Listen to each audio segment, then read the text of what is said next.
ஓம் ஸ்ரீ மகா பெரிவா சரணம். ஓம் ஸ்ரீ மாத்ரே நமஹ. சதா பாலரூபாபி விக்னாத்ரி ஹந்த்ரி மகாதந்தி வக்த்ராபி பஞ்சாஸ்யமான்யா விதீந்திராதிமிருக்யா கணேசாபிதாமி விதத்தாம் ஸ்ரீயம் காபி கல்யாணமூர்த்திஹி. மாதக்ஷணம் ஸ்னபய மாம் தவ வீக்ஷிதேன மந்தாக்ஷிதேன சுஜனை அபரோக்ஷிதேன காமாட்சி கர்ம திமிரோத்கர பாஸ்கரேண ஸ்ரேயஸ்கரேண மதுபத்யுதி தஸ்கரேண. சதாசிவசமாரம்பாம் சங்கராச்சார்யமத்யமாம் அஸ்மதாச்சார்யபர்யந்தாம் வந்தே குருபரம்பராம். ஸ்ருதிஸ்மிருதிபுராணானாம் ஆலயம் கருணாலயம் நமாமி பகவத்பாதம் சங்கரம் லோகசங்கரம். அபார கருணா சிந்தும் ஞானதம் சாந்தரூபிணம் ஸ்ரீசந்திரசேகர குரும் பிரணமாமி முதான்வகம். ஐங்கார ஹ்ரீங்கார ரகஸ்யயுக்த ஸ்ரீங்கார கூடார்த்த மகாவிபூஜ்ய ஓங்கார மர்ம பிரதிபாதினீभ्यां நமோ நம ஸ்ரீ குரு பாதுகாभ्याம். இனி 89வது ஸ்லோகம். நகைர்நாகஸ்த்ரீணாம் கரகமலசங்கோஷசசிபிஹி ஸ்தரூணாம் திவ்யானாம் ஹசத இவ தே சண்டிச்சரணௌ ஃபலானி ஸ்வப்தேப்யஹ கிஷலயகராக்ரேண தததாம் தரித்ரேப்யோ பத்ரம் ஸ்ரீயமணி சமன்னாய தததௌ. சென்ற 88வது ஸ்லோகம் போல இந்த ஸ்லோகமும் தேவியின் திருப்பாதங்களையே சிறப்பித்து கூறுகிறது. தேவியின் முன் பாதத்தில் இருக்கும் நகங்களின் காந்தியானது சந்திர கிரணங்களைப் போல அத்தனை பிரகாசமாக இருக்கிறதாம். தாமரை புஷ்பங்கள் சந்திரன் ஒளி பட்டதும் மூடிக்கொண்டுவிடும். இங்கு இந்திராணி முதலிய தேவ ஸ்திரீகள் தேவியின் பாதங்களை கண்ட மாத்திரத்தில் தங்கள் இரு கரங்களையும் கூப்பியபடி வணங்குகிறார்களாம். அவர்களின் கூப்பிய கரங்கள் இதழ்களை மூடிய தாமரை மலர் போல காணப்படுகிறது. இதை பார்க்கும் பொழுது தேவியின் நகங்களின் பிரகாசமானது சந்திரனின் ஒளி போலவும், தேவஸ்திரீகள் கூப்பிய கரங்கள் சந்திரனை கண்ட தாமரை மலர்கள் மூடிக்கொள்வது போலவும் இருக்கிறது என்கிறார் பகவத் பாதாள். மேலும் தேவியின் பாத நகங்களின் காந்தி தேவலோக கல்பக விருட்சத்திற்கும் மேலானது என்கிறார். காரணம், கற்பக விருட்சம் தேவர்களுக்கு மட்டுமே அவர்கள் கேட்பதை கொடுக்கும். ஆனால் தேவியின் திருப்பாதங்களோ தேவர்களுக்கு மட்டுமல்லாது பூலோக வாசிகளுக்கும் அவரவர்கள் கோரும் வரத்தை கொடுத்து ரட்சிக்க கூடியது என்கிறார். இப்படி தேவியின் திருப்பாதங்களில் காந்தியுடன் விளங்கி வரும் விரல் நகங்களின் மேன்மை இங்கு 89வது ஸ்லோகத்தில் வர்ணிக்கிறார் பகவத் பாதாள். இனி ஸ்லோக வரிகளும் அர்த்தங்களும். நகை நாகஸ்திரீணாம் கரகமல சங்கோஷ சசிபிஹி, அதாவது இந்திராணி முதலிய தேவ ஸ்திரீகளுடைய தாமரை மலர் போன்ற கரங்களை குவிக்கும்படி செய்யும் சந்திரன் ஒளி போல் விளங்குகின்ற உன் நகங்களை தருணாம் திவ்யானாம் ஹசத இவதே சண்டி சரணௌ. சும்ப நிசும்பனை சம்ஹரித்த ஹே சண்டி தேவியே, ஸ்வர்கலோகத்தில் உள்ள கல்பக விருட்சங்களையும் ஹசத இவதே பரிகசிப்பது போல விளங்குகின்றன உன் இரு பாத கமலங்கள். அதற்கு காரணம் फलानि स्वदेभ्यः கிஷலய கராக்ரேண தததாம்.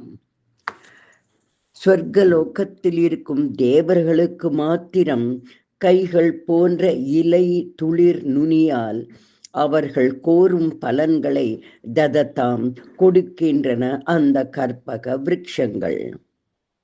தரித்ரேபியோ பத்ராம் ஸ்ரீயமனிசம் ச மன்னாய தததௌ.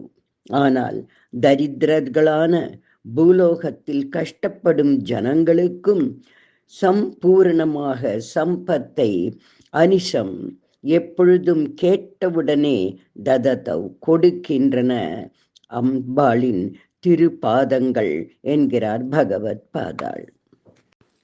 இப்படி தேவலோக கற்பக மரங்கள் தங்கள் இலை துளிர்களால் சகல சம்பத்துக்களும் உடைய சொர்க்கத்தில் இருக்கும் தேவர்களுக்கு வேண்டியதை அளிக்கின்றன. ஆனால் அம்பாளின் திருப்பாதங்களோ வறுமையில் வாடும் பூலோக வாசிகளுக்கும் கூட ஐஸ்வர்யத்தை அள்ளி தருகிறது.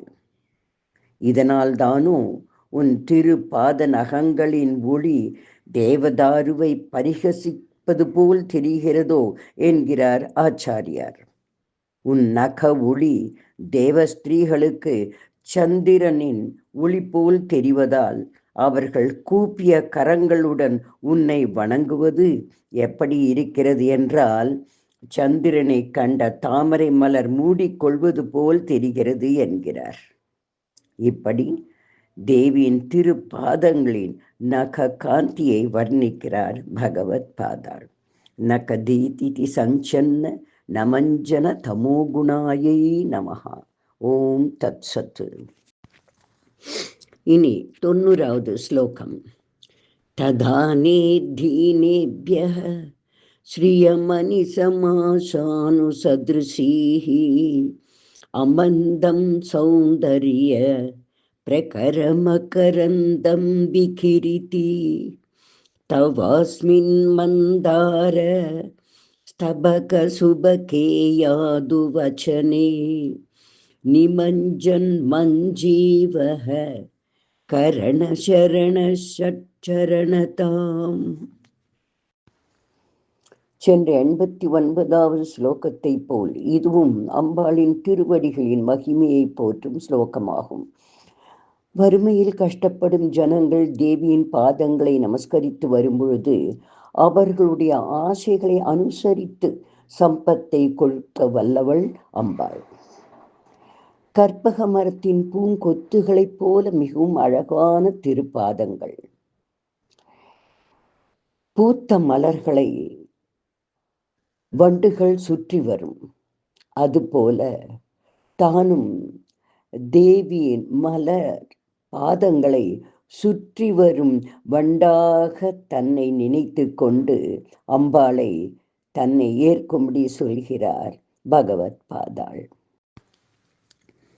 வண்டுகளுக்கு 6 கால்கள், அதை ஷட்சரணம் என்பார்கள். இங்கே பகவத் பாதாள் தனது ஆத்மாவை வண்டாக சொல்லி பஞ்சேந்திரியங்கள் 5ம் மனசும் சேர்த்து தனக்கும் வண்டு போல் 6 கால்கள் இருக்கின்றன என்கிறார். தானும் தேவியின் மலர் பாதங்களை சுற்றி வரும் வண்டு என்கிறார்.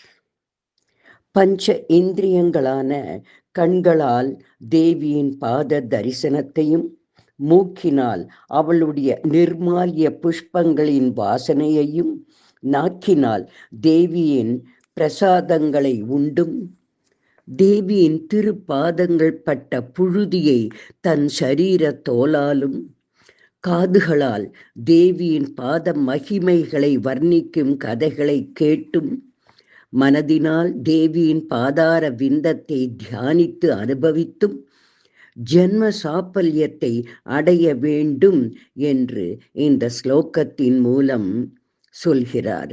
மேலும் சரணாகதி தத்துவத்தையும் கூறும் ஸ்லோகமாக இது அமைகிறது. இனி ஸ்லோக வரிகளும் அதன் அர்த்தங்களும். ததானே தீனேபியஹ ஸ்ரீயமனிஷம் ஆசானு சத்ருஷீம்.